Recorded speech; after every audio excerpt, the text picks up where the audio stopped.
Everyone, welcome back to my YouTube channel. तो आज आपके सामने जीके एंड जीएस का फाइनल मैच के जो क्वेश्चन कराए हैं कुमार गौरव सर के द्वारा एक क्लास की गई, उसके मैं हैंड रिटन नोट्स के रूप में इसकी रिवीजन कराने जा रही हूँ। तो आप प्लीज़ इस क्लास में बने रहिएगा और अगर आपको ये वीडियो पसंद आए तो प्लीज़ बीच में एक वीडियो को लाइक भी कीजिएगा। तो स्टार्ट करते हैं इस क्लास को कि एक्वा रेजियम में HNO3 और HCl का नया अनुपात क्या होता है। तो अनुपात होता है 1:3 इनका अनुपात होता है। मौलिक अधिकार संबंधित उप समिति के अध्यक्ष कौन थे। तो उप समिति के अध्यक्ष JP कृपलानी थे। किस धरोहर को सबसे पहले यूनेस्को में शामिल किया गया। तो ये अजंता एलोरा की गुफाएं थी, इसको शामिल किया गया पहले। तहकीन ए हिंद पुस्तक के लेखक कौन है। तो ये अल-बरूनी है। गोनेरिया रोग का रोग वाहक कौन होता है। तो ये रोग जो गोनेरिया रोग होता है वो सूजक मतलब होता है, जनानंग जो सूजन होती हैं उनसे संबंधित ये रोग होता है और ये एक बैक्टीरिया मतलब जीवाणुओं से होता है ये रोग। विटामिन B2 का रासायनिक नाम क्या है। तो विटामिन B2 का रासायनिक नाम है राइबोफ्लोविन इसका नाम है। और थायमीन B2 है। विटामिन B2 जो विटामिन B1 है उसको थायमीन बोलते हैं और विटामिन 3 जो है उसे नियासिन बोलते हैं, इसका रासायनिक नाम है। अनुच्छेद 15 में शैक्षणिक संस्थानों में प्रवेश संबंधित भेदभावों के आधार पर उल्लेख नहीं किया गया है।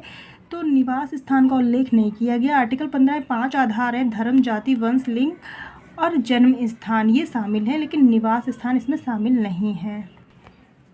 राष्ट्रीय मसाला अनुसंधान केंद्र कहाँ स्थित है। तो ये कोझिकोड़ा केरल में स्थित है। मसालों के लिए केरल फेमस है और जो मसाला अनुसंधान केंद्र है वो कोझिकोड़ा केरल में है।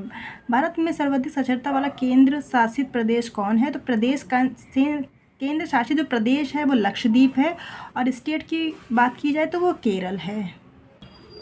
भारत में जूट का पहला कारखाना कहाँ स्थापित किया गया है। तो ये रिसारा पश्चिम बंगाल में स्थापित किया गया। गुजरात का कांडना बांध निम्न में से किस नदी पर स्थित है। तो कांडना जो बांध है वो माही नदी पर स्थित है। भारत में रहती पहली बार प्रकलन समिति का गठन किस वर्ष किया गया है। तो ये 1950 में किया गया था। किसकी अध्यक्षता में। जॉन मथाई की अध्यक्षता में पहली बार प्रकलन समिति का गठन किया गया।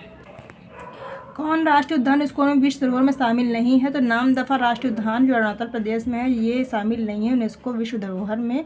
द फॉल ऑफ स्पैरो को पुस्तक के लेखक कौन है। तो सलीम अली है इस पुस्तक के लेखक। डाइन किसका मात्रक है। तो डाइन जो है वो बल का मात्रक है। CGS पद्धति में बल का मात्रक डाइन होता है और 1 न्यूटन बराबर होता है 10⁵ डाइन। परमाणु त्रिज्या के संबंध में कौन सा सही अवरोही क्रम है। तो वर्ग के अंदर ऊपर से नीचे आने पर जो एटॉमिक रेडियस होती है वो बढ़ती है, जैसे कि हाइड्रोजन, लिथियम, सोडियम और पोटेशियम। तो सबसे ज़्यादा पोटेशियम की है और पूछा आपसे है अवरोही मतलब डिसेंडिंग ऑर्डर पूछा। डिसेंडिंग ऑर्डर में सबसे बड़ा पहले लिया जाता है तो इसलिए पोटेशियम, सोडियम, लिथियम, हाइड्रोजन जो हीलियम है वो लिया गया है। समुद्रगुप्त में भारत का नेपोलियन किसे कहा गया है। तो समुद्रगुप्त को भारत का नेपोलियन विसेंट स्मिथ ने कहा है। दूसरी बोध समिति के अध्यक्ष कौन थे। तो सवा कमीर थे इसके अध्यक्ष और महाकश्यप जो थे पहली बोध समिति के अध्यक्ष थे। डायमंड किस खेल का मैदान है। तो ये बेसबॉल का है। पानी को पृष्ठ का तनाव जो होता है अपमार्जन मिलाने पे क्या प्रभाव पड़ता है। तो इसको मिलाने पे ये कम हो जाता है। 1 नैनोमीटर किसके बराबर होता है। अगर आपसे पूछा जाए कि 1 नैनोमीटर किसके बराबर होता है तो 1 नैनोमीटर 10⁹ मीटर के बराबर होता है। लेकिन अगर ऑप्शन में आपको सेंटीमीटर दिया हो और 10⁻⁹ m मतलब मीटर ना दिया हो तो आप किस प्रकार चेंज कर सकते हैं। तो 1 मीटर में 100 सेंटीमीटर होते हैं तो 10⁻² हो गया और ये 1 नैनोमीटर पर 10⁹ मीटर है। तो आप इससे कर सकते हैं। 9 में से 2 जाएगा तो 10⁷ आपका नैनोमीटर आंसर इसका है। दर्पण एकेडमी ऑफ परफॉर्मिंग आर्ट्स के संस्थापक कौन है। तो माणिक साराभाई हैं। ये जो आपकी एकेडमी ऑफ परफॉर्मिंग आर्ट्स के संस्थापक हैं वो माणिक साराभाई हैं। मृणालिनी साराभाई इसकी संस्थापक है। प्रार्थना समाज की स्थापना कब हुई थी। तो 1867 में इसकी स्थापना हुई थी। अवतल लेंस में वक्रता त्रिज्या पत्रा केंद्र जो वक्रत केंद्र है वो 8 सेंटीमीटर है। तो लेंस की क्षमता क्या होगी। तो आपको पता है अवतल लेंस में जब भी क्षमता निकालेंगे वो माइनस में ही होगी। तो आपको पता है वक्र केंद्र है 8 और इसकी जो फोकस दूरी इसकी आधी होती है तो 2 से आप कर दीजिए। तो 4 सेंटीमीटर को आप मीटर में चेंज करेंगे तो 4/100 मतलब 100 से इससे भाग करेंगे। क्षमता 1/f है तो आपको 1/4/100 करके आप 4 से भाग करेंगे तो माइनस का 25 डायप्टर मतलब क्षमता हो जाएगी। प्रथम गणतंत्र दिवस में मुख्य अतिथि कौन थे? तो सुकर्णी जी थे इसके मुख्य अतिथि, जो इंडोनेशिया के रहने वाले इंडोनेशिया के थे। सबसे हल्का तत्व कौन सा होता है? तो सबसे हल्का तत्व हाइड्रोजन होता है। तत्व है तो हाइड्रोजन है। अगर आपसे धातु पूछी जाती तो आप लिथियम लगा सकते थे। थिक्सा किस भारतीय राज्य का जनजातीय नृत्य है? तो आंध्र प्रदेश का है। क्रिकेट के स्टंप की ऊंचाई क्या होती है? तो 28 इंच होती है। राष्ट्रपति द्रौपदी मुर्मू ने डॉक्टर न्यायमूर्ति धनंजय यशवंत चंद्रचूड़ को भारत का कौन सा मुख्य अतिथि न्यायाधीश नियुक्त किया है? तो ये 50वें नंबर के हैं जिनको नियुक्त किया गया है।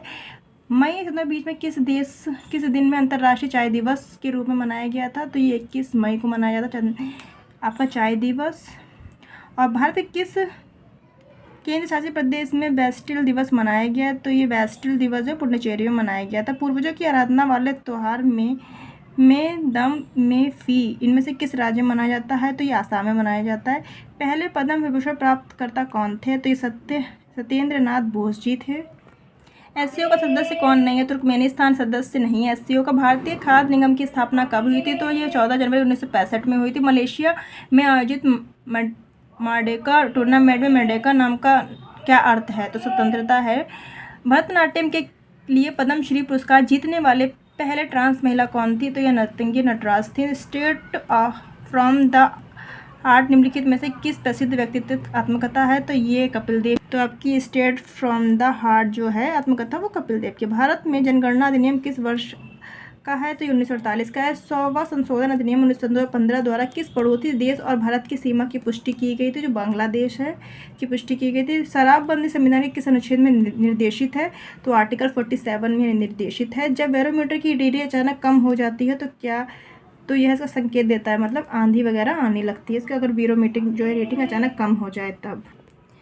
बिरला परीक्षण में पता लगाया जा सकता है। तो बिरला टेस्ट जो होता है वो टाइफाइड बुखार को पता लगाने के लिए किया जाता है। अगर आपको ये वीडियो पसंद आए तो प्लीज़ वीडियो को लाइक कीजिएगा और हमारे चैनल को सब्सक्राइब कीजिएगा। और आपको करंट अफेयर्स की मैं क्लास आज लेकर आऊँगी। अभी मैंने करंट के जो कुछ क्वेश्चन हैं जो मैंने डिस्कस किए हैं। तो मिलते हैं नेक्स्ट वीडियो में। बाय।